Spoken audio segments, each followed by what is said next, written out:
Di sekolah dan kampus, kita sering diajarkan satu hal sejak awal. Nilai tinggi adalah tanda keberhasilan belajar. Namun dalam praktek pendidikan, nilai seringkali hanya menunjukkan kemampuan mengerjakan soal, bukan seberapa dalam seseorang memahami materi. Video ini akan membahas kenapa nilai akademik tidak selalu sejalan dengan pemahaman, dan bagaimana sistem pendidikan sering keliru menilai keberhasilan belajar.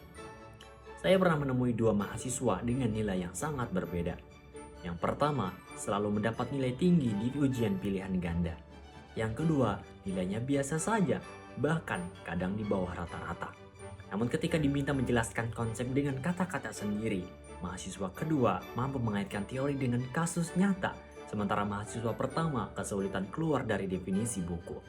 Situasi ini bukan soal siapa yang lebih pintar, tetapi siapa yang benar-benar memahami.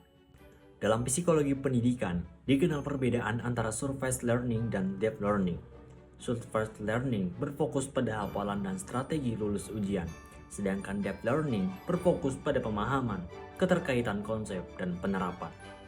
Nilai tinggi seringkali lahir dari surface learning, terutama ketika sistem penilaian terlalu menekankan hasil akhir bukan proses berpikir.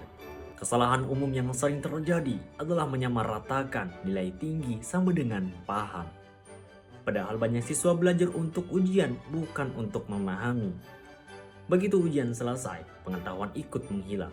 Ini bukan kesalahan siswa semata, tetapi juga akibat dari sistem yang memberi insentif pada hafalan jangka pendek. Dampak dari sistem ini cukup serius. Lulusan yang sulit berpikir kritis, ketergantungan pada rumus dan template, dan kesulitan menghadapi masalah nyata. Dalam jangka panjang, pendidikan kehilangan esensinya sebagai proses pembentukan cara berpikir. Beberapa pendekatan yang lebih sehat bisa menggunakan dengan penilaian berbasis proyek dan studi kasus, ujian esai dan refleksi, penilaian proses bukan hanya hasil, dan pertanyaan terbuka yang menilai pemahaman. Tujuannya bukan menurunkan standar, tetapi menaikkan kualitas belajar. Jika kamu pernah mendapat nilai biasa tapi merasa memahami materi, kamu tidak sendirian.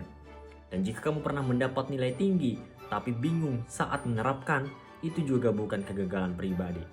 Belajar bukan soal angka, tapi soal cara berpikir. Pendidikan yang baik tidak berhenti pada angka di rapor, tetapi tercermin pada kemampuan memahami dan menggunakan pengetahuan. Terima kasih sudah menonton. Mari belajar bukan hanya untuk lulus, tetapi untuk paham.